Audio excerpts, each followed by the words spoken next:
السلام عليكم ورحمة الله.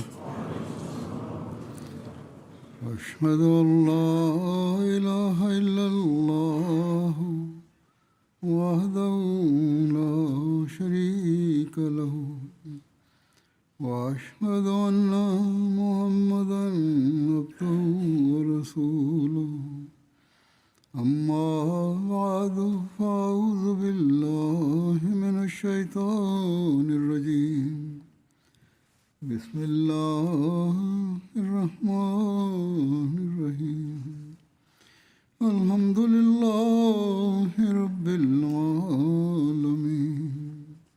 الرحمن الرحيم مالك يوم الدين. إياك نعبد وإياك نستعين. اهدنا الصراط المستقيم صراط الذين أنعمت عليهم غير المغضوب عليهم ولا الضالين. पंहिंजे आका ऐं मुता हज़रत मुहम्मद मुस्तफ़ा सल्लल्लाहु अलैहि वसल्लम जी तालीम ऐं सुन्नत जे मुताबिक़ पाण सॻोरन सल्लल्लाहु अलैहि वसल्लम जे ग़ुलाम सादिक़ जी आजिज़ी ऐं इनकिसारी जा वाक़िआ ऐं पंहिंजी जमायत खे इहा आजिज़ी ऐं इनकिसारी अख़्तियार करण जी नसीहत जे हवाले सां अॼु कुझु चवंदुसि।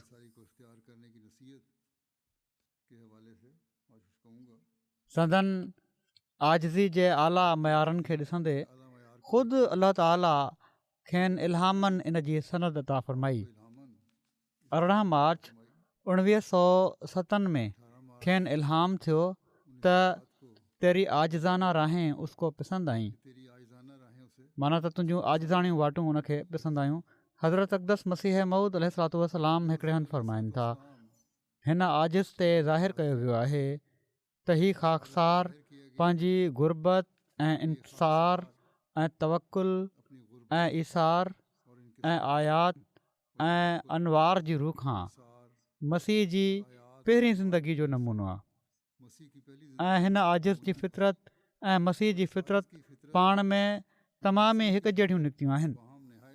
ॼण त हिक ई जोहर जा ॿ टुकड़ा या हिक ई वण जा ॿ मेवा आहिनि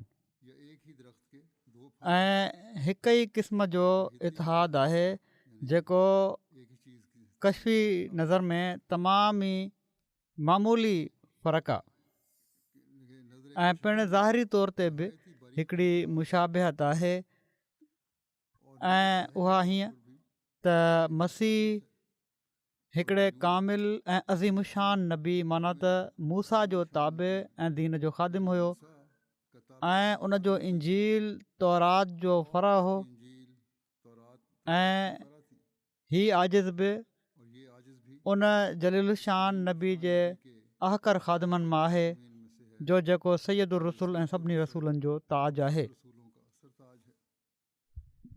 हिकु भेरे हिकिड़े शख़्स हज़रत अक़दस जी ख़िदमत में अर्ज़ु कयो त हुज़ूर हक़ीक़तुल वही लिखणु जेको हुज़ूर जी ज़िंदगी में आख़िरी किताबु लिखियो वियो हुयो उनजे लिखण ऐं प्रूफनि खे बार बार पढ़ण में वॾी महिनत कई आहे ऐं इहो ई सबबु आहे जो बार बार हुज़ूर जी तबियत अलील थी वञे थी। हाणे हुज़ूर कुझु ॾींहं बिल्कुलु आराम फ़रमाइनि ऐं लिखण पढ़ण जे कम खे बिल्कुलु छॾे ॾियनि। हज़रत साहब जवाबु ॾिनो,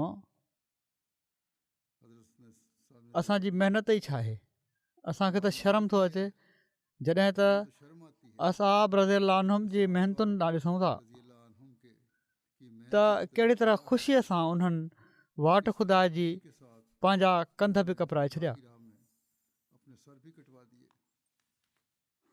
हिकिड़े हंधि पाण फ़रमाइनि था, घटि फ़हम माण्हू एतिराज़ु कंदा आहिनि त मां पंहिंजे दर्जनि खे हद खां वधीक वधायां थो, माना त हज़रत मसीह मौद अलैहिस्सलाम पंहिंजा दर्जा ॾाढा वधाए रहिया आहिनि।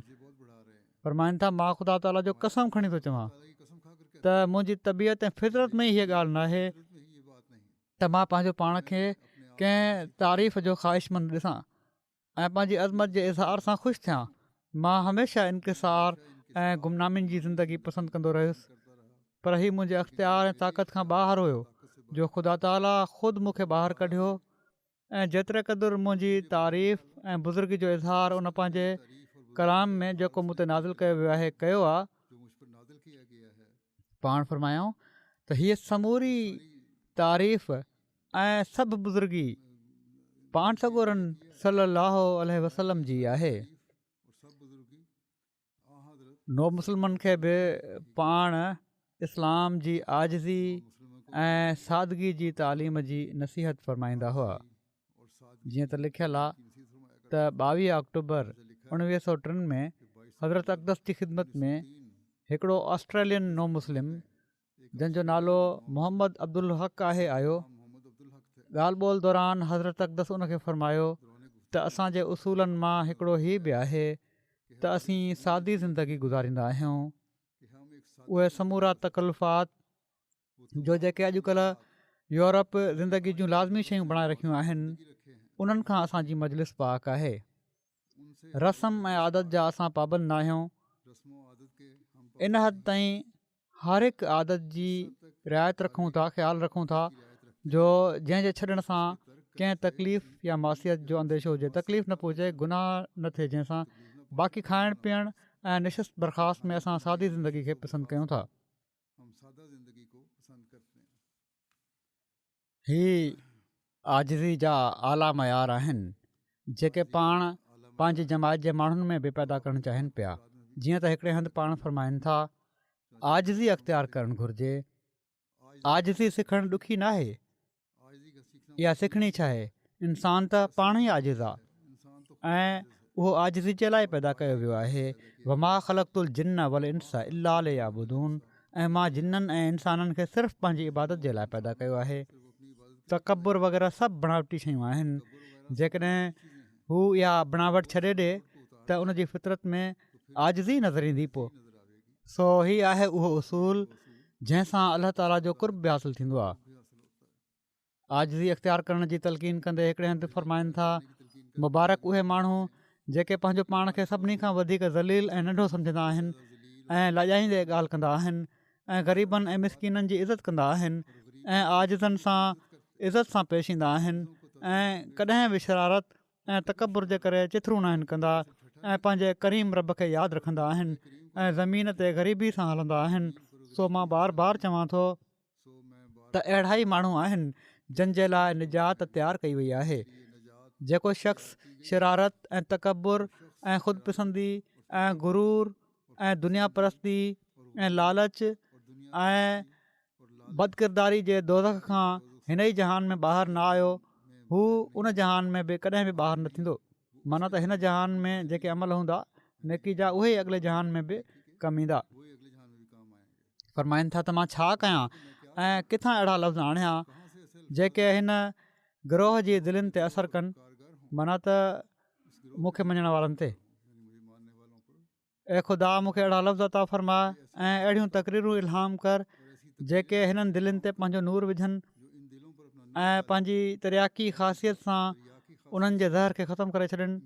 मुंहिंजी जान इन शौक़ विचां तड़पे पई थी त कॾहिं उहो बि ॾींहुं हुजे जो पंहिंजी जमायत में तमामु घणा अहिड़ा माण्हू ॾिसां जन दर हक़ीक़त कूड़ छॾे ॾिनो हुजे ऐं हिकिड़ो सचो अहद पंहिंजे ख़ुदा सां करे वरितो हुजे त हू हर हिकु शर खां पंहिंजो पाण बचाईंदा ऐं तकबुर खां जेको सभिनी शरारतुनि जी पाड़ आहे, तकबुर खां जेको सभिनी शरारतुनि जी पाड़ आहे, बिल्कुलु वञी परे पवंदा ऐं पंहिंजे रब खां डिॼंदा रहंदा। किन माण्हुनि खे अॻिते जॻह या जलसे जे ॾींहंनि में या फंक्शन जॾहिं थींदा आहिनि, ख़ासि तौर ते अॻिते कुर्सियुनि ते वेहण जी ख़्वाहिश हूंदी आहे। जलसनि वग़ैरह ते उमूमन कॾहिं कॾहिं ग्रीन एरिया या अहिड़ा इलाइक़ा आहिनि जिथे ख़ासि तौर ते ख़ासि ख़्वाहिश कई वेंदी आहे अॻिते वेहण जे लाइ, वेझो थी ॿुधण जे लाइ ख़लीफ़ो खे। इहा त ॻाल्हि ठीकु आहे, पर कॾहिं कॾहिं अनाऊं बि शामिलु थी वेंदियूं आहिनि। इहे न हुअणु घुरिजनि ऐं छो त इन सां पोइ इंतिज़ाम करण वारनि जे लाइ मसाइला पैदा थींदा आहिनि। बहरहाल अहिड़ी ख़्वाहिश रखण वारनि खे नसीहत फ़रमाईंदे पाण फ़रमाइनि था इंसान खे घुरिजे त जॾहिं बि काॾे वञे त सभिनी खां घटि जॻह पंहिंजे लाइ तजवीज़ करे। जेकॾहिं हू कंहिं ॿी जॻह जे लाइक़ु हूंदो त मेज़बान ख़ुदि उनखे सॾु करे जॻह ॾेई छॾींदो ऐं उनजी इज़त कंदो। जेकॾहिं अॻिते विहारणो आहे ठीकु आहे, हिकिड़ो निज़ाम चए थो त दरख़्वास्त ॾेई छॾियो, असां ॾिसंदासीं। जेकॾहिं निज़ाम दरख़्वास्त ते गौर न कयो या कॾहिं कॾहिं मजबूरी जे करे इनकार करे छॾियो आहे त पोइ बिना कंहिं एतिराज़ जे बग़ैर दिलि में को शिकवो पैदा कए उनजी ॻाल्हि खे तस्लीम करे वठणु घुरिजे। वरी अलाह ताला जी मोहबत हासिलु करण जे लाइ बि आजिज़ी ज़रूरी आहे। इन बारे में पाण फ़रमाइनि था, को शख़्स अलाह ताला जी मोहबत ऐं अलाह ताला जी रज़ा खे हासिलु नथो करे सघे जेसि ताईं ॿ सिफ़तूं उन में पैदा न थी वञनि। पहिरियां तकबुर खे टोड़नि, जीअं अहिड़ी तरह जो हिकिड़ो बीठल जबल जंहिं ॻाट ऊचो कयो हूंदो आहे किरी ज़मीन सां लेवल थी वेंदो आहे। अहिड़ी तरह इंसान खे घुरिजे त समूरे तकबुर ऐं बुराई जे ख़्यालनि खे ख़तमु करे आजिज़ी ऐं इनकिसारी ऐं ख़ाकसारी खे अख़्तियार करे। ऐं ॿियो ई त पहिरियां समूरा तालुकात उन जा टुटी वञनि, जहिड़ो क जबल किरी मुतसद्दियन, माना त क़ुर शरीफ़ में आयो आहे न त मुतसद्दियन जो लफ़्ज़ त टुकड़ा टुकड़ा थी वेंदो आहे, सिर सिर खां जुदा थी वेंदी आहे। ईअं ई इन जा पहिरियां तालुकात जेके गंदगी ऐं ख़ुदाई नारज़ामंदी जो सबबु हुआ उहे सभई तालुकात टुटी वञनि। मतिलबु हीअ आहे त जॾहिं पुराणा तालुकात जिन सां बुरायूं पैदा थी रहियूं हुयूं तव्हांजे अंदरि, उहे ग़लति तालुकात हुआ, उन्हनि खे टोड़णु। हीअ मतिलबु न आहे त सभई रिश्ता ख़तमु थी वञनि, त जीअं पोइ नेकी ॾांहुं रग़बत पैदा थिए। ऐं हाणे हिन जूं मुलाक़ातियूं ऐं दोस्तूं ऐं मोहबतूं ऐं दुश्मनियूं सिर्फ़ु अलाह ताला जे लाइ रहिजी वञनि। जेको अमल बि हुजे अलाह ताला जी रज़ा हासिलु करण जे लाइ हुजे। हिकिड़े हंधि पाण फ़रमाइनि था, अलाह ताला जे गुनाह खां बचण जे लाइ हीअ आयत आहे, इय्याक नअबुदु व इय्याक नस्तईन, त तुंहिंजी असीं इबादत कयूं था ऐं तोखां ई असीं मदद चाहियूं था। जेके माण्हू पंहिंजे रब जे अॻियां इनकिसार सां दुआ कंदा रहंदा आहिनि त शायदि का आजिज़ी मंज़ूर थी वञे त उन्हनि जो अलाह ताला ख़ुदि मददगार थी वेंदो आहे। इन हवाले सां पाण हिकिड़ी हिकायत बयानु फ़रमाइनि था त को शख़्स आबिद ॾाढी दुआ घुरंदो हुयो, ॾाढो दुआऊं करण वारो शख़्स हुयो त ऐं अलाह मूंखे गुनाहनि खां आज़ादी ॾे। उन ॾाढी दुआ करण खां पोइ सोचियो त सभिनी खां वधीक आजिज़ी कीअं थी सघे, आजिज़ी कहिड़ो तरीक़ो आहे। त पोइ सोचे चवे थो, उनखे मालूम थियो त कुते खां वधीक को आजिज़ कोन्हे। त उन कुते जे आवाज़ में रोअणु शुरू कयो। कंहिं ॿिए माण्हू सम्झो त मस्जिद में कुतो अची वियो आहे, ईअं न थिए जो मुंहिंजो को थां पलीत करे छॾे। त उन अची ॾिठो त आबिद ई हुयो, कुतो किथे बि कोन हुओ। आख़िर उन पुछियो त हिते कुतो पियो रोए, मूंखे आवाज़ु आयो, उहो केरु हो? त उन आबिद चयो त मां ई कुतो आहियां। पोइ पुछा कयईं त तूं ईअं छो पियो रोईं? उन चयो त ख़ुदा ताला खे आजिज़ी पसंदि आहे, इन करे मूं सोचियो त अहिड़ी तरह मुंहिंजी आजिज़ी मंज़ूर थी वेंदी। त हीअ बहरहाल उनजी सोच हुई, इन जे मुताबिक़ उन अमल कयो। मक़सदु हीउ हुयो त तमामु घटि शइ बणिजां त जीअं अलाह ताला जो कुर्ब हासिलु करे सघां कहिड़ी तरह। इन ई हवाले सां पाण हिकिड़े हंधि फ़रमाइनि था, इंसान जेको हिकिड़ी आजिज़ मख़लूक आहे, पंहिंजो पाण गुनाहनि जी सज़ा जे करे वॾो सम्झणु लॻी पवंदो आहे। हीअ गुनाहनि जी सज़ा ई आहे जेका वॾाई पैदा थी वेंदी आहे। किबर ऐं रऊनत उन में अची वेंदी आहे। अलाह ताला जी वाट में जेसि ताईं इंसानु पंहिंजो पाण खे सभिनी खां नंढो न सम्झे, निजात नथो हासिलु करे सघे। पंहिंजी बैत में अचण वारनि खे आजिज़ी जा आला मयार हासिलु करण जी तलक़ीन कंदे पाण फ़रमाइनि था, हीअ बैत जेका आहे इन जी माना असुल में पंहिंजो पाण विकिणी छॾणु आहे। इन जूं बरकतूं ऐं तासीरात इन ई शर्त सां वाबस्ता आहिनि। जीअं हिकिड़ो ॿिज ज़मीन में पोखियो वेंदो आहे, ॿिज पोखिबो आहे ज़मीन में, त उनजी शुरूआती हालति इहा ई हूंदी आहे त ॼण त हू हारी जे हथां पोखियो वियो ऐं उनजी का ख़बर न आहे त हाणे हू वियो काॾे हूंदो।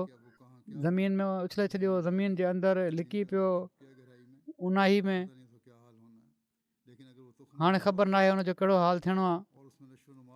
पर जेकॾहिं उहो ॿिज भलो हूंदो आहे ऐं उन में उभरण ऐं वधण जी कुवत मौजूदु हूंदी आहे त ख़ुदा ताला जे फज़ुल सां ऐं उन हारी जी कोशिशि सां हू मथे ईंदो आहे, निकिरी पवंदो आहे ऐं गोंच उन जा निकिरी ईंदा आहिनि ऐं हिकु दाणे जो 1000 दाणो बणिजंदो आहे। अहिड़ी तरह सां इंसानु बैत कंदड़ खे पहिरियों इनक़सारी ऐं आज़ी अख़्तियार करणी पवंदी आहे ऐं पंहिंजी ख़ुदी ऐं नफ़्सानियत खां अलॻि थियणो पवंदो आहे, तॾहिं हू वादवीद जे क़ाबिल थींदो आहे। पर जेको बैत सां गॾु नफ़्सानियत बि रखे थो उनखे हरगिज़ फैज़ हासिलु नथो थिए। आज़ी खां बग़ैर त बैत जो को फ़ाइदो ई न आहे। फरमाइनि था जेतिरे क़दुरु नरमी तव्हां अख़्तियार कंदव ऐं जेतिरे क़दुरु आज़ी ऐं इनक़सारी कंदव अलाह ताला ओतिरे क़दुरु तव्हां सां ख़ुशि थींदो। पाण फरमाइनि था जेको शख़्स आज़ी सां ख़ुदा ताला जी रज़ा खे तलब करे थो ख़ुदा ताला उन ते राज़ी थींदो आहे।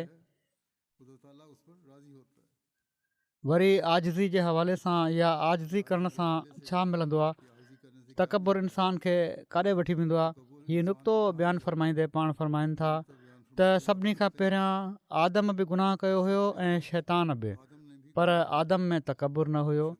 तंहिं करे ख़ुदा ताला जे हुज़ूर पंहिंजे गुनाह जो इक़रार कयईं ऐं उनजो गुनाह बख़्शियो वियो। इन ई सां इंसान वास्ते तौबह सां गुनाहनि जे बख़्शे वञण जी उमेदु आहे। त अलाह ताला आदम जा गुनाह बख़्शिया त इंसान बि जेकॾहिं आज़ी ॾेखारे तौबह करे त उनखे उमेदु हुअणु घुरिजे त अलाह ताला बख़्शे छॾींदो। पर शैतान तकबुर कयो ऐं हू मलून थियो, उन ते लानत पई अलाह जी। ऐं जेका शइ जो इंसान में नाहे मुतकबिर माण्हू खामखां पंहिंजे लाइ उन शइ जी दावा जे लाइ तयारु थी वेंदो आहे। शैतान में जेके शयूं आहिनि उहे इंसान में न आहिनि। इंसान त आजिज़ बणिजी सघे थो। फरमाइनि था मुतकबिर माण्हू खामखां पंहिंजे लाइ इन शइ जी दावा जे लाइ तयारु थी वेंदो आहे, माना त तकबुर जे लाइ। जेका शइ जो इंसान में नाहे मुतकबिर माण्हू खामखां पंहिंजे लाइ इन शइ जी दावा जे लाइ तयारु थी वेंदो आहे। हीअ त इंसान जी फितरत में ई नाहे त तकबुर हुजे, पोइ खामखां हू तकबुर जी दावा करणु लॻी पवंदो आहे शैतान वांगुरु। फरमाइनि था त नबियुनि में केतिरा ई हुनर हूंदा आहिनि, उन्हनि मां हिकिड़ो हुनर ख़ुदी खे सल्ब करण जो हूंदो आहे, माना त ख़ुदी खे ख़तमु करणु। उन्हनि में ख़ुदी न रहंदी, हू पंहिंजे नफ़्स ते हिकिड़ो मौत वारिद करे वठंदा आहिनि। किबरियाई ख़ुदा जे वास्ते आहे। जेके माण्हू तकबुर नाहिनि कंदा ऐं इनक़सारी खां कमु वठंदा आहिनि उहे ज़ाया नाहिनि थींदा। वरी आजिज़ी अख़्तियार करण जी तलक़ीन कंदे हिकिड़े मौक़े ते फरमायाऊं, अञा ताईं केतिरा ई माण्हू जमायत में अहिड़ा आहिनि जेके थोरी ॻाल्हि बि नफ़्स जे ख़िलाफ़ु ॿुधी वठंदा आहिनि त उन्हनि खे जोश अची वेंदो आहे। हालांकि अहिड़नि सभिनी जोशनि खे ख़तमु करणु तमामु ज़रूरी आहे त जीअं हेलिम ऐं बुर्दबारी तबियत में पैदा थिए। ॾिठो वेंदो आहे त हिकिड़ी मामूली ॻाल्हि ते बहस शुरू थींदो आहे त हिकिड़ो ॿिए खे मग़लूब करण जे फ़िक्र में हूंदो आहे, हिकिड़ो ॿिए खे मग़लूब करण जे फ़िक्र में हूंदो आहे त कहिड़ी तरह मां फ़ातिह थी वञा। अहिड़े मौक़े ते नफ़्स जे जोश खां बचणु घुरिजे ऐं फ़साद खे ख़तमु करण जे लाइ मामूली ॻाल्हियुनि में ॼाणे वाणे ख़ुदि ज़िलत अख़्तियार करे वठणु घुरिजे। इन ॻाल्हि जी कोशिशि हरगिज़ न करणु घुरिजे त मुक़ाबले में पंहिंजे ॿिए भाउ खे ज़लील कयो वञे।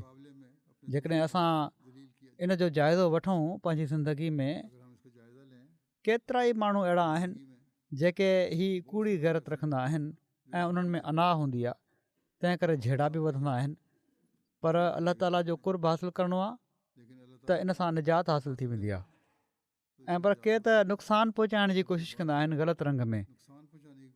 कॾहिं कॾहिं शिकायतूं करे छॾींदा आहिनि त असांजी फलाणे हंधि लड़ाई थी हुई, फलाणे हंधि उन मूंखे ख़राबु चयो हुयो, त हाणे मां उनखे कहिड़ी तरह ग़लति तरीक़े सां बि उनखे कंहिं ग़लति केस में या कंहिं सज़ा में मुलविस करण जी कोशिशि कयां।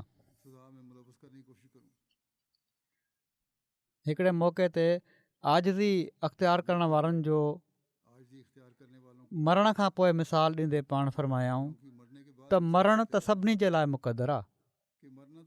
हिकिड़े ॾींहुं वञिणो आहे हिन दुनिया मां, आख़िर हिकिड़े न हिकिड़े ॾींहुं सभिनी सां इहो हाल थियण वारो आहे। पर गुरबत सां बेशर थी मिसकिनी ऐं आजिज़ी में जेके माण्हू मरंदा आहिनि उन्हनि जी पेशवाई जे लाइ ॼण त बेश्त अॻिते ईंदो आहे। जहिड़ो की हज़रत ईसा लाज़र जे बारे में बयानु कयो आहे। लाज़र केरु हुयो जंहिंजो ज़िक्र आयो आहे? हीउ वाक़ियो इंजील में लिखियलु आहे, लूका बाब में। हीउ हिकिड़ो अमीर माण्हू हुयो जेको अरगवानी ऐं महीन कपिड़ा पाईंदो हुयो, सना कपिड़ा पाईंदो हुयो ऐं रंगीन नरम कपिड़ा पाईंदो हुयो ऐं रोज़ु ख़ुशी मल्हाईंदो हुयो ऐं शान शौक़त सां रहंदो हुयो। इंजील में हीउ वाक़ियो लिखियलु आहे। ऐं लाज़र नाले हिकिड़ो हिकिड़ो ग़रीब नासूरनि सां भरियलु हुयो। ॻड़ ऐं फुरड़ियूं उनखे निकितल हुयूं, चमड़ी जी बीमारी हुअसि। उनजे दर ते वेठो हूंदो हुयो। उनखे हीअ ख़्वाहिश हूंदी हुई त हिन अमीर जी मेज़ तां बचियल टुकरनि सां पंहिंजो पेट भरे, माना त उतां जेको खाधो बचंदो हू ॿाहिरि उछलींदा त उहो मां बि खाई वठंदुसि। ऐं पर कुता बि अचे उनजे नासूरनि खे चटींदा हुआ। एॾो वीचारो कमज़ोर हुयो जो पंहिंजे कुतनि खे बि न भॼाए सघंदो हुयो। उहे बि उन जा फट अची चटींदा हुआ। ऐं आख़िर ईअं थियो जो बाइबल लिखियो आहे त उहो ग़रीब मरी वियो ऐं फ़रिश्तनि उनखे वठी वञी अब्राहम जी झोली में पहुचाए छॾियो ऐं दौलतमंद बि मोह ऐं दफ़न थियो। उन आलम अरवाह जे विच में अज़ाब में मुब्तला थी पंहिंजूं अखियूं मथे कयूं। बाइबल चए थो आलम अरवाह जे विच में अज़ाब में मुब्तला थी उन अखियूं मथे कयूं ऐं अब्राहम खे परे खां ॾिठाई ऐं उनजी झोली में लाज़र खे ॾिठाई ऐं उन पुकारे चयो, ए पीउ इब्राहिम, मूं ते रहम कर जो लाज़र खे मोकिल त पंहिंजी आङुर जो मुंडो पाणी में भिॼाए मुंहिंजी ज़बान आली करे लाज़र खे मोकिले छॾ, मूंखे बि इन अज़ाब खां निजात ॾे त पंहिंजी आङुर भिॼाए घटि में घटि पाणी मुंहिंजी ज़बान ते रखे, छो त मां इन बाहि में तड़पां पियो थो। अब्राहम चयो, पुट यादि कर त तूं पंहिंजी ज़िंदगी में पंहिंजी सुठी ज़िंदगी गुज़ारे चुके ऐं अहिड़ी तरह लाज़र ख़राबु शयूं, उनखे त कुझु न मिलियो दुनिया में, पर उनखे हाणे हिते तसली आहे ऐं तूं तड़पे पियो थो। त हीउ अंजाम पाण फरमायाऊं आख़िर में तकबुर करण वारनि जो थींदो आहे। इंसान जेसि ताईं हिकिड़ी ग़रीब ऐं लाचार पौड़ीअ सां उहे अख़लाक न ॾेखारे जेके हिकिड़े आला नस्ल वारे वॾे शान वारे इंसान सां ॾेखारींदो आहे या ॾेखारणु घुरिजनि, ऐं हर क़िस्म जे गुरूर ऐं रौनत ऐं तकबुर खां पंहिंजो पाण खे न बचाए, हू हरगिज़ ख़ुदा ताला जी बादशाहत में दाख़िल नथो थी सघे। वरी पाण फरमाइनि था त मुतकबिर ख़ुदा जे तख़्त ते वेहणु चाहे थो, सो इन बुछड़ी आदत खां हमेशह पनाह घुरो। ख़ुदा ताला जा समूरा वाइदा बि भली तव्हां सां गॾु हुजनि, तॾहिं बि निवड़त कयो। किन वाइदनि जे बावजूदु आजिज़ी ॾेखारियो, छो त आजिज़ी करण वारो ई ख़ुदा ताला जो महबूब हूंदो आहे। त पाण आजिज़ी ऐं इंकिसारी जे हवाले सां हिकिड़ो वाक़ियो बयानु फरमाइनि था। आजिज़ी ऐं मस्कनत भली शइ आहे। जेको शख़्स बावजूदु मोहताज हुअण जे तकबुर करे थो त कॾहिं बि मुराद नथो माणे सघे, उनखे घुरिजे त आजिज़ी अख़्तियार करे। चवनि था त जालिनूस हकीम हिकिड़े बादशाह वटि मुलाज़िम हुयो। हिकिड़ी ॿी हिकायत आहे, बादशाह जी आदत हुई त अहिड़ियूं बेकार शयूं खाईंदो हुयो जिन सां जालिनूस खे यकीन हुयो त बादशाह खे जज़ाम कोड़ जी बीमारी थी वेंदी। ग़लति क़िस्म जूं खुराकूं हुयूं। अॼुकल्ह बि हुल मचियल आहे त जंक फूड न खाईंदा कयो, त उन ज़माने में बि अहिड़ियूं शयूं हूंदियूं। बहरहाल उनखे जालिनूस खे यकीन हुयो त हीअ शयूं जेके आहिनि हीअ हिनखे बीमार करे छॾींदियूं ऐं जज़ाम ताईं ॻाल्हि पहुची सघे थी। जीअं त हू हमेशह बादशाह खे रोकींदो रहंदो हुयो, पर बादशाह न मुड़ंदो हुयो। उनखां तंग अची जालिनूस उतां भॼी वियो ऐं पंहिंजे वतन ॾांहुं हलियो वियो। छॾे वियो हू बादशाह जी दरबारी ऐं पंहिंजे वतन हलियो वियो। कुझु वक़्त खां पोइ बादशाह जे बदन ते जज़ाम जा आसार ज़ाहिर थिया। आख़िर उहा ई ॻाल्हि थी जेका जालिनूस चई हुई, जज़ाम थियणु लॻो। त ओॾी महिल बादशाह खे पंहिंजी ग़लती सम्झ आई ऐं उन इंसार अख़्तियार कयो। पंहिंजे पुट खे तख़्त ते विहारियईं ऐं ख़ुदि फ़क़ीराणो लिबास पाए उतां निकिरी पियो ऐं जालिनूस वटि वञी पहुतो। जालिनूस उनखे सुञातो ऐं बादशाह जी आजिज़ी उनखे पसंदि आई त हिन रियलाइज़ करे वरितो ऐं अची वियो आहे मूं वटि ऐं पूरे ज़ोर सां पोइ उन जो इलाजु कयो। पाण फरमायूं त पूरे ज़ोर सां उनजे इलाज में मसरूफ़ थियो त ओॾी महिल अलाह ताला उनखे शिफ़ा ॾेई छॾी।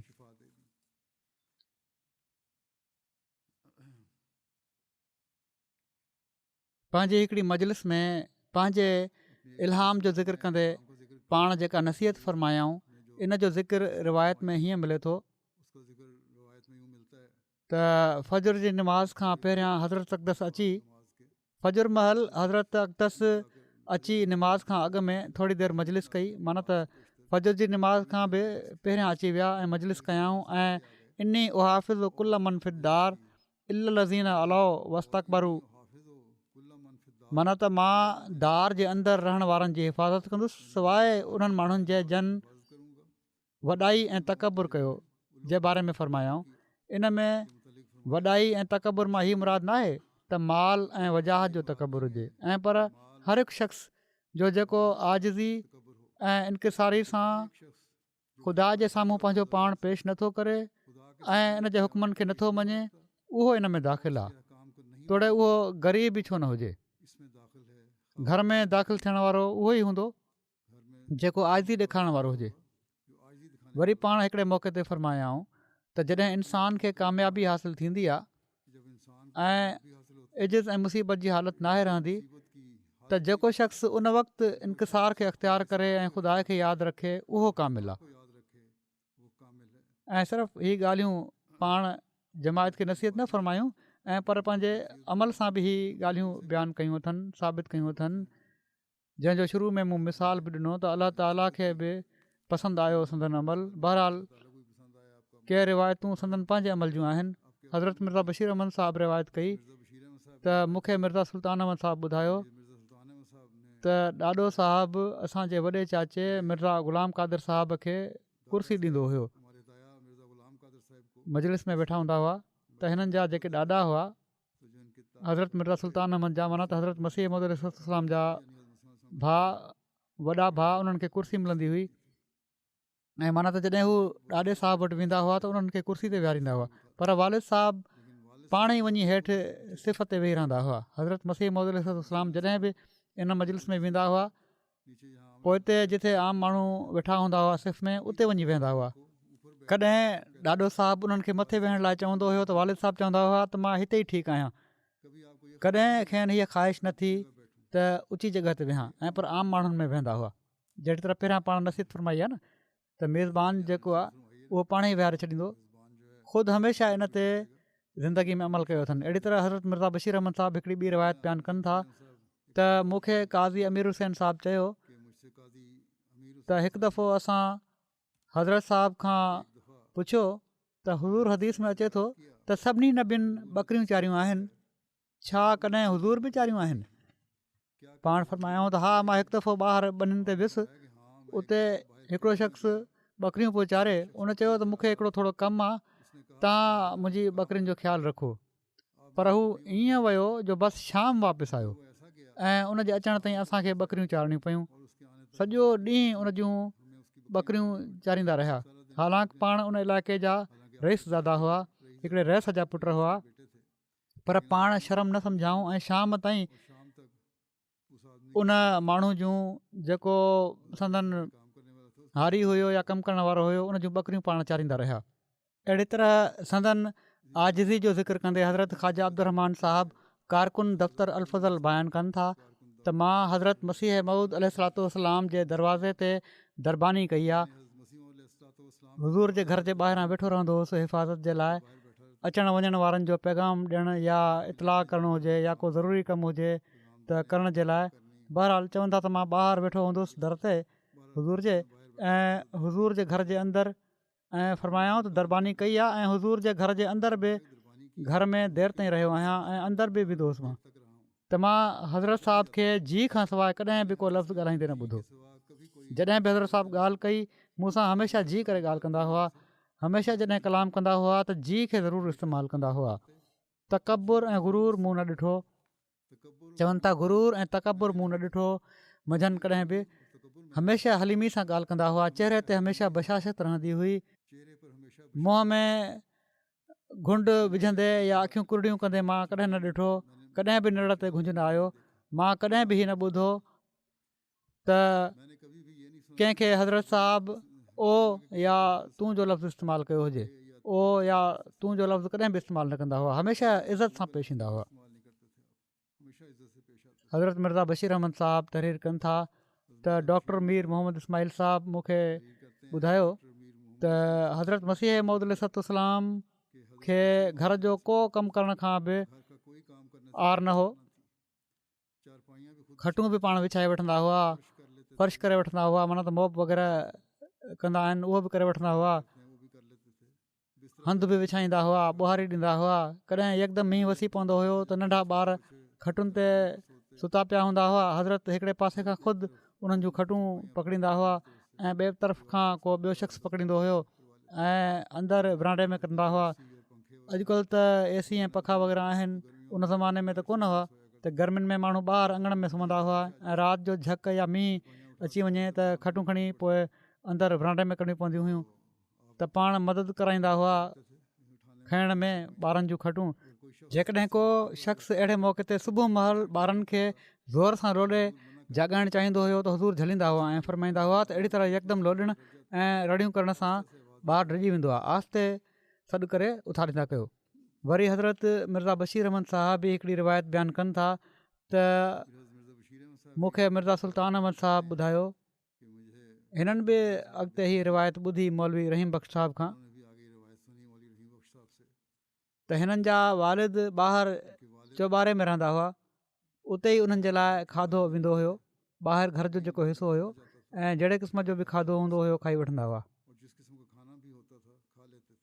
हा न, हज़रत मिर्ज़ा सुल्तान अहमद साहबु हज़रत मसीह मौद अलैहिस्सलाम जे बारे में चयो आहे त वालिद साहबु ॿाहिरि चौॿारे में रहंदा हुआ, ॿाहिरि हिकिड़ो कमिरो हुयो जेको उन में रहंदा हुआ, मथे ॿी माड़ ते उते रहंदा हुआ ऐं उते ई उन्हनि जे लाइ खाधो वेंदो हुयो। जॾहिं त उन्हनि रोज़ा रखिया हज़रत मसीह मौद अलैहिस्सलाम, इहे बि बयानु फ़रमायो न, उन ज़माने में बि खाधो वेंदो हुयो जेको ग़रीबनि में विराए छॾींदा हुआ। बहरहाल चवनि था त खाधो उते वेंदो हुयो ऐं जहिड़ो बि खाधो हूंदो हुयो हज़रत मसीह मौद अलैहिस्सलाम खाई वठंदा हुआ, कॾहिं बि कुझु न चवंदा हुआ। जमात जी तारीख़ में हिकिड़ो वाक़ियो तमामु मशहूरु आहे, संदन दावा खां पहिरियां जी ॻाल्हि आहे हीअ। मौलवी मोहम्मद हुसैन बटालवी साहबु जॾहिं नवां मौलवी ऐं आलिम बणिजी दिल्ली मां वापसि बटाले आया त इलाइक़े में उन्हनि जी धूम मची वई। उन वक़्तु मुख़्तलिफ़ मसइलनि ते मुक़लदीन जेके कंहिं न कंहिं फ़िक़ह जा इमाम जा पैरोकार हुजनि, जीअं हनफ़ी मालिकी वग़ैरह, उन्हनि खे मुक़लदीन चइबो आहे, ऐं ग़ैर मुक़लदीन जेके कंहिं फ़िक़ह जे इमाम जा पोइलॻ न हुजनि, जीअं अहल हदीस वग़ैरह, उन्हनि जे विच में इल्मी बहस मुबाहिसा आम हुआ। बटाला वारनि जॾहिं ही हुल हंगामो ॾिठो त उन्हनि जी नज़र हज़रत अख़्तस अलैहिस्सलाम ते पई त पाण अलैहिस्सलाम खे उन्हनि जे मुक़ाबले ते आंदो वञे। हिननि माण्हुनि खे यकीन हुयो त हिकिड़ा पाण ई आहिनि जेके हिन नौजवान मौलवी जो वात बंदि करे सघनि था। हज़रत अख़्तस खे मस इन मुबाहिसे जे लाइ राज़ी कयो वियो, पाण पहिरियां तयारु न पिया थियनि। बहरहाल माण्हुनि ज़ोर भरियो, पाण तयारु थी विया, खेनि मुबाहिसे जे लाइ आंदो पियो। धुरियुनि तरफ़ां हामिन जो हिकिड़ो चङो भलो अंगु गॾु हुयो, ॿिन्ही पासनि खां जेके माण्हू हुआ उन्हनि जा हामी गॾु थी विया ॿिनि मुख़्तलिफ़ ग्रुपनि जा, ऐं अॼु ताईं ऐं फ़रमाइनि था, हिते लिखियलु आहे, ऐं अॼु त ख़ासि तौर ते मुक़लदनि जो गिरोह हक़ी तौर ते पंहिंजी पेशगी फ़तह जे लाइ पुर यकीन हुयो ऐं हुअण बि घुरिजे पियो त अॼु हिन बुज़ुर्ग आलम खे बहस जे लाइ छॾियो वियो आहे। मुक़लदनि जो ख़्यालु हुयो त असां अॼु त खटंदासीं, छो त हज़रत मसीह मौद अलैहिस्सलाम मिर्ज़ा ग़ुलाम अहमद क़ादियानी इस्लाम अॼु आया आहिनि, छो त संदन पकड़ अहिड़ी हूंदी हुई जो साम्हूं वारो ॼार में फाथल झिरकी वांगुरु बेवस ऐं लाचार थी वेंदो हुयो। बहरहाल पाण जॾहिं बहस जे जॻह ते पहुता त मौलवी मोहम्मद हुसैन बटालवी साहिब खां पुछाऊं त तव्हांजा नज़रियात ऐं ख़्याल ऐं अक़ीदा छा आहिनि, उहे ॿुधायो, त जीअं उन्हनि जी तरदीद कई वञे। मौलवी मोहम्मद हुसैन बटालवी साहिबु चयो त मुंहिंजे वेझो क़ुर शरीफ़ मुक़दम, पोइ हदीस, पोइ कौल रसूल सल्लल्लाहु आहे, जंहिंजे मुताबिक़ फ़ैसिलो कयो वेंदो। हज़रत अक़दस मौलवी साहिब खां उन्हनि जो अक़ीदो ॿुधो ई त फ़रमायाऊं त मुंहिंजे वेझो तव्हांजे अक़ीदनि ऐं नज़रियात में का अहिड़ी ॻाल्हि कान्हे जेका क़ाबिल एतिराज़ हुजे ऐं उनखे रद्द कयो वञे। जेके माण्हू खेनि वठी विया हुआ उन्हनि जो ख़्यालु हुयो त अहिड़ी तरह त असांजी शिकस्त मुतसवर थींदी ऐं मुख़ालिफ़ धुर पंहिंजी फ़तह जो नगारो वॼाईंदी।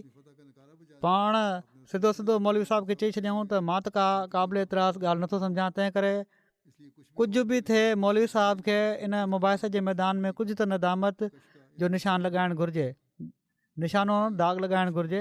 पर हज़रत अक़दस फ़तह ऐं शिकस्त जे फ़ख़ुर ऐं रुसवाई खां बेनियाज़ तमामु आज़िज़ी ऐं इनक़सारी जो मुज़ाहिरो कंदे उतां वापसि हलिया आया। हज़रत अक़दस अलैहिस्सलाम इन वाक़े जो ज़िक्र कंदे लिखियो आहे त 1868 या 1869 में बि हिकिड़ो अजीब इल्हाम उर्दू में थियो हुयो, जंहिंखे हिन हंधि लिखणु मुनासिबु आहे। ऐं तक़रीब इन इल्हाम जी हीअ पेश आई जो मौलवी अबू सईद मोहम्मद हुसैन बटालवी जो जेके कंहिं ज़माने में हिन आजिज़ सां गॾु पढ़ंदा हुआ, जॾहिं नवां नवां मौलवी थी बटाले में आया ऐं बटाले वारनि खे उन्हनि जा ख़्यालात ख़राबु लॻा, त ओॾी महिल हिकिड़े शख़्स मौलवी साहिब ममदू सां कंहिं इख़्तिलाफ़ी मसइले में बहस करण जे लाइ हिन आजिज़ खे ॾाढो मजबूर कयो। जीअं त उन जे चए चाहे ते हीअ आजिज़ शाम महल उन शख़्स सां गॾिजी मौलवी साहिब ममदू जे घर वियो ऐं मौलवी साहिब ऐं उन्हनि जा वालिद साहिब ॿई मस्जिद में वेठा हुआ। पोइ ख़ुलासो ही त हिन अहकर मौलवी साहिब मौसूफ़ जी उन वक़्त जी तक़रीर खे ॿुधी मालूम करे वरितो त उन्हनि जी तक़रीर में का अहिड़ी ज़्यादती नाहे जो जेका एतिराज़ जोगी हुजे। तंहिं करे ख़ासि अलाह जे लाइ बहस छॾे ॾिनो। राति जो ख़ुदावंद करीम पंहिंजे इल्हाम ऐं मुखातबत में इन ई बहस छॾण लाइ इशारो करे फ़रमायो त तुंहिंजो ख़ुदा तुंहिंजे इन फ़ैल सां राज़ी थियो ऐं हू तोखे ॾाढी बरकत ॾींदो, एसि ताईं जो बादशाह तुंहिंजे कपिड़नि मां बरकत ॻोल्हींदा। पोइ बाद इन जे आलम कश्फ में उहे बादशाह ॾेखारिया विया जेके घोड़नि ते सुवार हुआ, छो त ख़ालिस्तनि ख़ुदा ऐं उन जे रसूल जे लाइ इनकिसार ऐं तज़ल्लुल अख़्तियार कयो वियो। इन लाइ उन मुतलक़ मोहसिन न चाहियो त इन खे बिना अजुर जे छॾे ॾे। हज़रत शेख याक़ूब अली साहिब इरफ़ानी हिन वाक़े खे पंहिंजी तसनीफ़ हयात अहमद में बयानु कयो आहे। इन ते हिकिड़ो नोट बि लिखियो अथनि। लिखनि था त माण्हू मुबाहिसनि जे आम तरीक़े ऐं मुनाज़रो करण वारनि जी हालत खां ख़ूब वाक़िफ़ु आहिनि। मुनाज़रो करण वारा जेके आहिनि उन्हनि जी हालत खां वाक़िफ़ु आहिनि त पंहिंजी मुख़ालिफ़ धुर या साम्हूं वारे जी ॻाल्हि खे जेका हक़ हुजे क़बूल करे वठणु ऐं पब्लिक जे साम्हूं तस्लीम करे वठणु तमामु ई ॾुखियो आहे। मां उलमा जी तहक़ीर नथो कयां, पर उलमा जे लाइ सिर ॾियणु त आसान आहे, पर पंहिंजी ग़लती त परे रही मुख़ालिफ़ धुर जी सही ऐं माक़ूल ॻाल्हि खे मञी वठण जी बि आदत नाहे रही। हीअ अॼु बि इहो ई हाल आहे। पर हज़रत मसीह मौद अलैहिस्सलाम जी हालत सिर्फ़ु इख़लास ऐं मर्ज़ातुल्लाह जे रंग में ॿुॾल आहे। हीअ बि मालूम थिए थो त पाण बितब उनखे पसंदि न कंदा हुआ त मुस्लमाननि में अंदरूनी तौर ते घरू वेड़ थिए ऐं हू उते मसइलनि जे इख़्तिलाफ़ ते हक़ जी तलाश ऐं तलब ऐं हक़ ॻाल्हाइण खे छॾे ॾियनि। ऐं पोइ हीअ केतिरे क़दुरु जुरत ऐं दिलेरी आहे त जंहिं शख़्स सां मुनाज़रो करणु वञनि था उन जे घर पहुचनि था, का रंडक ऐं हिबक तबियत में उन जे इल्म ऐं असर सां न, पर उन जे वातां हिकिड़ी हक़ ॻाल्हि ॿुधी इन ॻाल्हि जी क़तन परवाह नथी कई वञे त माण्हू छा चवंदा। हू इन खे गुरेज़ करार ॾींदा या मुख़ालिफ़ धुर खां मरूब थियण सां ताबीर कंदा। जॾहिं ॻाल्हि हक़ हुई उनखे तस्लीम करे वरितऊं, जेका ॻाल्हि हक़ हुई उनखे मञी वरितऊं, पाण का परवाह न कयूं त माण्हू छा था चवनि, ऐं उन जी सिहत ते पंहिंजे इक़रार सां मोहर हणी छॾियऊं।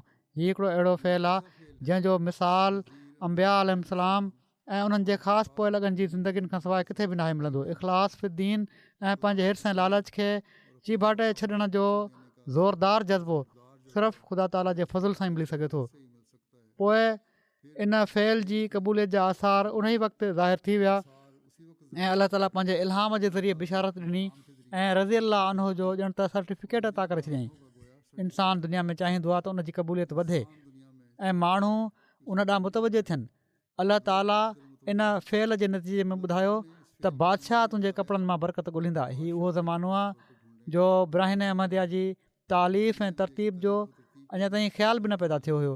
किथे ही त का दावा हुजे। हा, दुनिया खां तक़रीबन हिकिड़ी बेतालुकी जी ज़िंदगी गुज़ारे रहिया हुआ, नौकिरी जे सिलसिले खे बि छॾे चुका आहिनि आईंदा ज़िंदगी गुज़ारण जा ख़्याल तोड़े संदन दिलि दिमाग़ खे मुतासिर नथा कनि, पर घर वारनि खे इन जो ख़्यालु ज़रूरु हूंदो आहे त हीअ छा कंदा।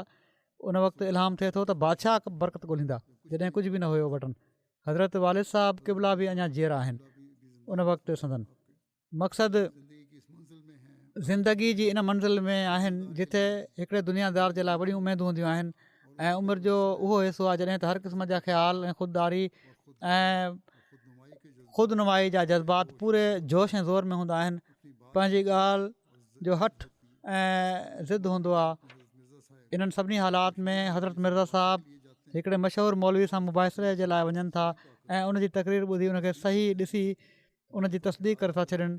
न ई हीअ थो ख़्यालु अचे त माण्हू छा चवंदा, न इन ॻाल्हि जी परवाह कई थी वञे त हिन शख़्स जी आम मुखालफ़त इन जे किन अक़ीदनि जे करे थी रही आहे ऐं मां पंहिंजे बयान सां इन जी ताईद कयां पियो थो। मुंहिंजे ख़िलाफ़ बि तमामु बदतमीज़ी पैदा थी सघे थी। सो तव्हां गौर कयो त इन्हनि हालात में जॾहिं त हनफ़ियुनि ऐं ग़ैर मुक़लदनि में सख़्तु मार्के जी जंग जारी हुई ऐं कंहिं अहले हदीस जी ताईद सां बेइंतिहा मुसीबतूं पंहिंजे मथां अची सघनि पियूं, हज़रत मिर्ज़ा साहिबु मौलवी मोहम्मद हुसैन साहिब जी ताईद था करे छॾनि जॾहिं त उन्हनि सां मुबाहिसे जे लाइ हिननि खे सॾियो वियो हुयो। हीउ ख़्यालु ऐं वहम सखणी हिमाकत चवराईंदी त मौलवी अबू सईद साहिब जो इल्मु या ज़ोर हिते खेनि ख़ामोश कराए छॾण जो मूजिबु थी सघियो हूंदो। थी सघे पियो त हीउ वहम का वुक़त रखे हा जेकॾहिं बाद में थियण वारा वाक़िआ इहे मौलवी मोहम्मद हुसैन साहिब सां आम्हूं साम्हूं बहस ऐं तहरीरुनि जे ज़रिए न थिया हुजनि हा ऐं इन जे ख़तरनाक मुक़ाबले में ही मोहम्मद सल्लल्लाहु जो जवान न आयो हुजे हा। हीउ ख़्यालु नाहे त उन वक़्तु पाण असर हेठि अची विया, छो त बाद में त साबित आहे तारीख़ मां त पाण मौलवी मोहम्मद हुसैन साहिब खे केतिरा ई भेरा चैलेंज ॾिनाऊं, उन्हनि खे सॾियऊं ऐं उन्हनि खे ॿुधायूं बि त छा तव्हां ग़लति कयो पिया था, छा सही कयो पिया था। ऐं पोइ लिखनि था त कॾहिं कंहिं हाल में हिकिड़े सेकंड जे लाइ बि उनजी इल्मियत ऐं असर जो ख़ौफ़ मुयसरु नथो थी सघे। हीअ वाक़िआ आहिनि ऐं को इन्हनि जी तकज़ीब नथो करे सघे। सो अहिड़ी हालति में हीउ ख़्यालु सिर्फ़ु नादानी आहे ऐं पर इन जी तह में हिकिड़ी ऐं सिर्फ़ु हिकिड़ी ॻाल्हि हुई ऐं उहा इख़लास फ़िद्दीन हो। दीन जे मामले में इख़लास हुयो।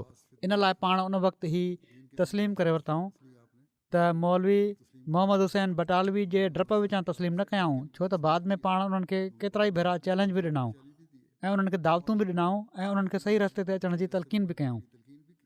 पंहिंजे हिकिड़े ख़त में मौलवी मोहम्मद हुसैन बटालवी खे पाण लिखियऊं ऐं इन में पाण हक़ जो पैगाम पहुचायूं, पर बावजूदु ख़ुदा ताला तरफ़ां मामूरियत जे आला मक़ाम ते फ़ाइज़ हुअण जे पंहिंजे बारे में एजिज़ इनक़सार जो कमाल दर्जे जो इज़हार फ़रमायाऊं।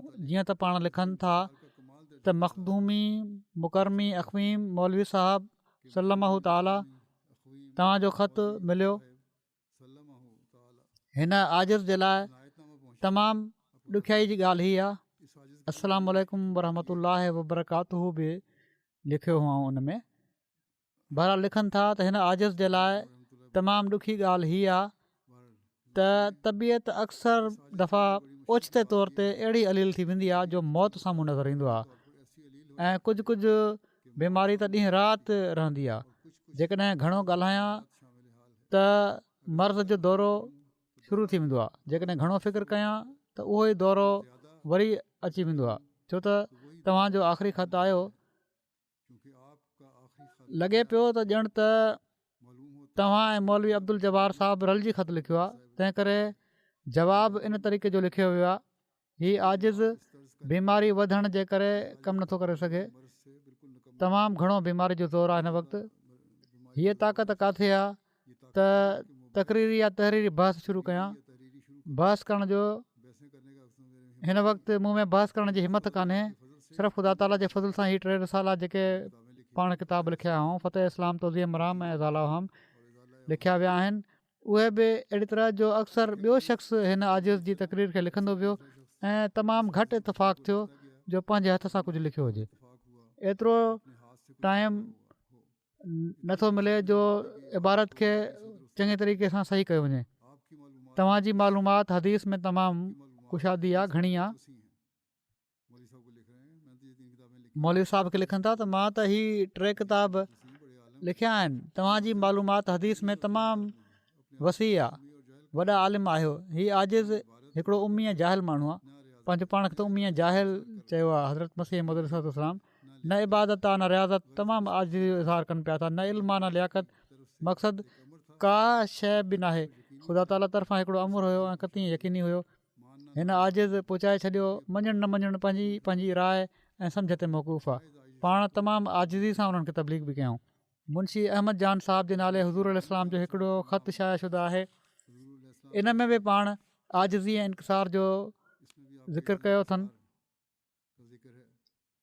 पाण लिखनि था त तव्हांजो ख़त पहुतो, ख़ुदावंद करीम जे अहसाननि जो शुक्र नथो करे सघां, जंहिं आकरुल इबाद जे लाइ अहिड़ा दिली दोस्त मुयसरु कया, जंहिंजो वजूदु हिन मामूली इंसान जे लाइ इज़त ऐं फ़ख़ुर जो मूजिबु आहे। ख़ुदावंद करीम तव्हांखे ख़ुशि आबाद रखे ऐं तव्हांखे हिन दिली ख़ुलूस वारी तवजो जो अजुर बख़्शे। हीअ आजिज़ तमामु आजिज़, सख़्तु बेकार ऐं हक़ीर आहे। हज़रत अरहमुर्राहिमीन जो सरासर अहसान आहे त हिन नालाइक़ ते बग़ैर हिकिड़े ज़रे इस्तेहक़ाक़ जे तफ़ज़ुलात कसीरा जो मींहुं वसाए पियो थो, फज़लनि जा मींहं वसाए पियो थो। क़ुसूर ते क़ुसूर ॾिसे थो ऐं अहसान ते अहसान करे थो, ज़ुल्म ते ज़ुल्म ॾिसे थो ऐं इनाम ते इनाम करे थो। फ़िल हक़ीक़त हू तमामु रहीम ऐं करीम आहे। अहिड़ी ज़बान किथां आणिया जेका इन जो शुक्र अदा करे सघे। हीअ आजिज़ का शइ न ऐं ज़लील आहे ऐं ग़रीब आहे ऐं सरासर मुफ़लिस आहे। उन मिटी में मूंखे ॾिठो ऐं खणी वरिताईं। अलाह ताला मूंखे ज़मीन ते ॾिठो, खणी वरिताईं ऐं सिर्फ़ु नालाइक़ ॾिठाईं ऐं मुंहिंजी पर्दापोशी कयईं। मुंहिंजे ज़ौफ़ ते नज़र करे मूंखे पाण ताक़त ॾिनई ऐं मुंहिंजी नादानी खे ॾिसी मूंखे पाण इल्मु बख़्शियईं। अलाह ताला जो समूरो इल्मु बख़्शियल जेको मूं वटि इल्मु आहे उहो अलाह ताला जो बख़्शियल आहे। मुंहिंजे हाल ते उहे इनायतूं कयईं जिन खे मां ॻणे नथो सघां ऐं उनजी इनायतुनि जो हिकिड़ो ई ज़हूर आहे त तव्हां जहिड़े बुज़ुर्ग भाउरनि जे दिलनि में हिन अहकर जी मोहबत विझी छॾियईं। सो उनजे अहसाननि सां तालुक़ु आहे त इन हुब खे तरक़ी ॾींदो ऐं हू उन्हनि सभिनी ते फज़ुलु कंदो जिन खे इन सिल्क में मुंसलिक कयो आहे। हाणे जेके मुंहिंजी जमायत सां मनसूब थिया आहिनि, अलाह ताला तव्हांखे तरक़ी ॾींदो। हज़रत शेख याक़ूब अली साहिब इरफ़ानी इन ख़त खे शाया कंदे पंहिंजे हिकिड़े नोट में लिखनि था त इन मकतूब मां ज़ाहिर आहे त हज़रत मसीह मौद अलैहिस्सलाम जी दिलि ते मुहबत ऐं अलाह ताला जी अज़मत जो तमामु घणो ग़लबो आहे ऐं पंहिंजी आजिज़ी ऐं मिसकिनी ऐं ख़ाकसारी जो कमाल बि नुमाया आहे। इन्हनि तफ़ज़ुलात ऐं इनामनि ते शुक्रगुज़ारी जो रूह मंझंदि ॻाल्हाए पियो थो। हज़रत मसीह मौद अलैहिस्सलाम जॾहिं मसीह हुअण जी दावा कई त मौलवी मोहम्मद हुसैन बटालवी साहिबु सख़्तु मुखालफ़त शुरू कई ऐं तमामु तकबुर वारे अंदाज़ में तमामु नामुनासिब लफ़्ज़नि ऐं लक़बनि सां हज़ूर अलैहिस्सलाम खे ख़त लिखणु शुरू कयईं ऐं पंहिंजे रिसाले इशाअत सुन्ना में बि ख़िलाफ़ तहज़ीब लफ़्ज़ इस्तेमालु करणु शुरू कयईं ऐं ऐलान कयईं त हीउ हिकिड़ो फितनो आहे ऐं मां हिन जमायत खे ज़रा ज़रा करे फिटी कंदुसि ऐं एसि ताईं लिखियईं त जीअं मां आसमान ते चाढ़ियो हुयो उअं ई हाणे ज़मीन ते किराईंदुसि। नऊज़ बिल्ला माना त मौलवी मोहम्मद हुसैन हज़रत मसीह मौद अलैहिस्सलाम जूं तारीफ़ूं करे आसमान ते चाढ़ियो हुयो, चए थो त हाणे मां किराईंदुसि।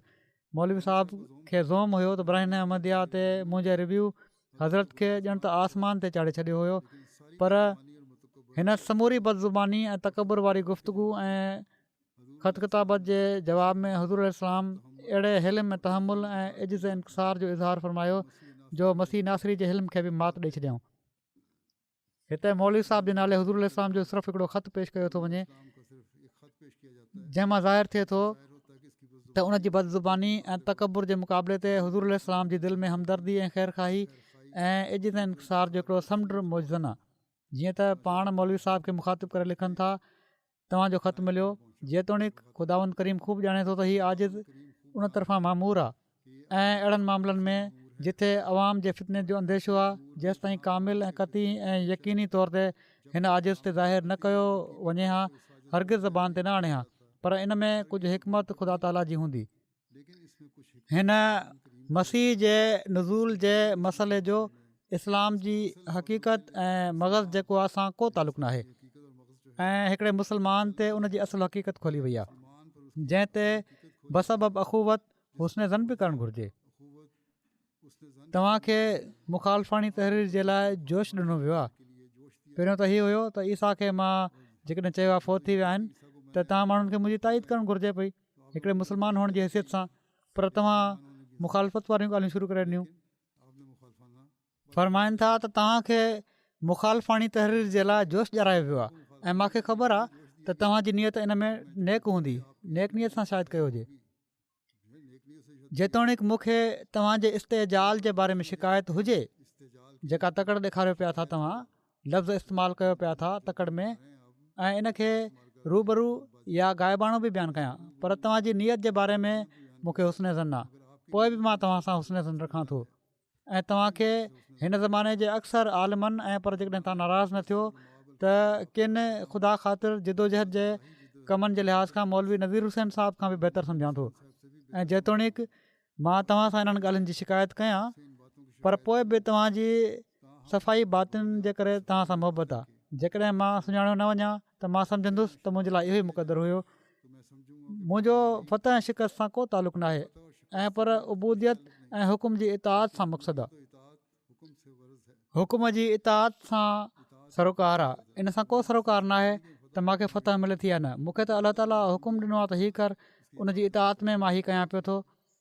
मूं दावा कई आहे, मूंखे ख़बर आहे त इन ख़िलाफ़ में नियत सही हूंदी, पर मुंहिंजे वेझो बहितर आहे त पहिरियों तव्हां मूं सां ॻाल्हि ॿोल करे ऐं मुंहिंजे किताबनि खे माना त टई रिसाला जेके आहिनि फ़तेह इस्लाम, तौज़ीह मराम ऐं इज़ाला अहाम, उनखे ॾिसी कुझु तहरीर कयो।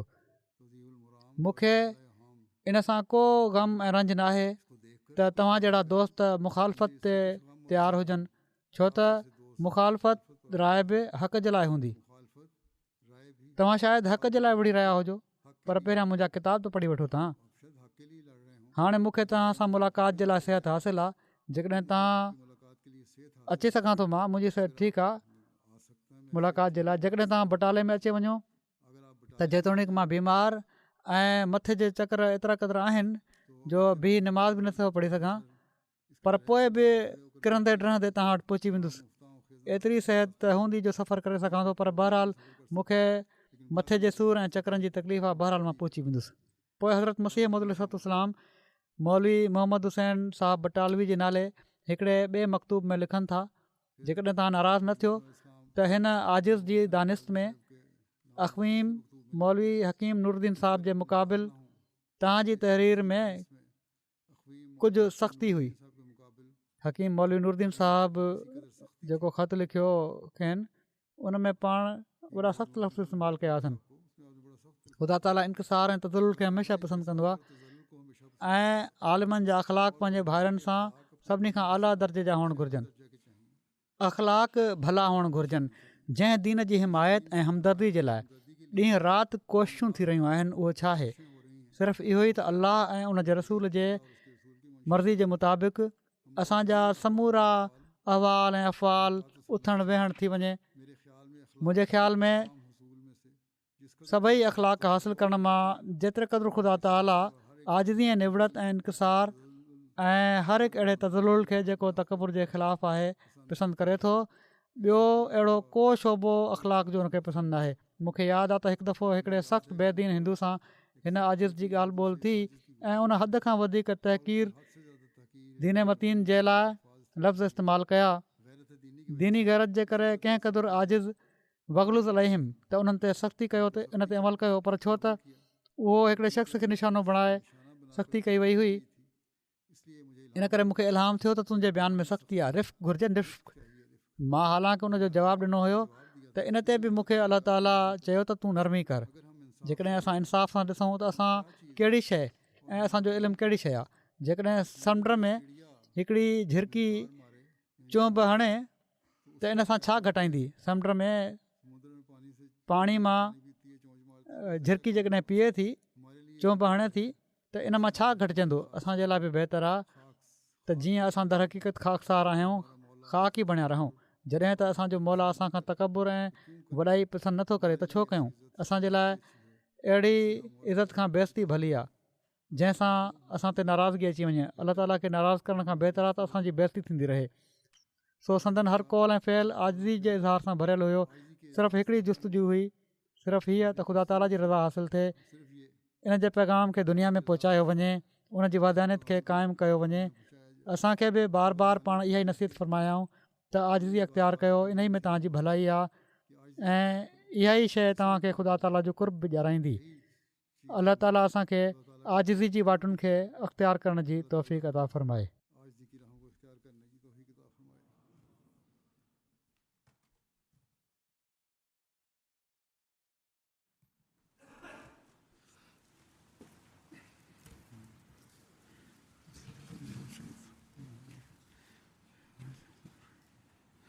Alhamdulillah nahmaduhu wa nasta'inuhu wa nastaghfiruhu wa nu'minu bihi wa natawakkalu alayhi wa na'udhu billahi min shururi anfusina wa min sayyiati a'malina. Man yahdihillahu fala mudilla lahu ومن يضلل فلا هادي له ونشهد أن لا إله إلا الله ونشهد أن محمدا عبده ورسوله. عباد الله رحمكم الله إن الله يأمر بالعدل والإحسان وإيتاء ذي القربى وينهى عن الفحشاء والمنكر والبغي يعظكم لعلكم تذكرون. اذكروا الله يذكركم وادعوه يستجب لكم ولذكر الله أكبر.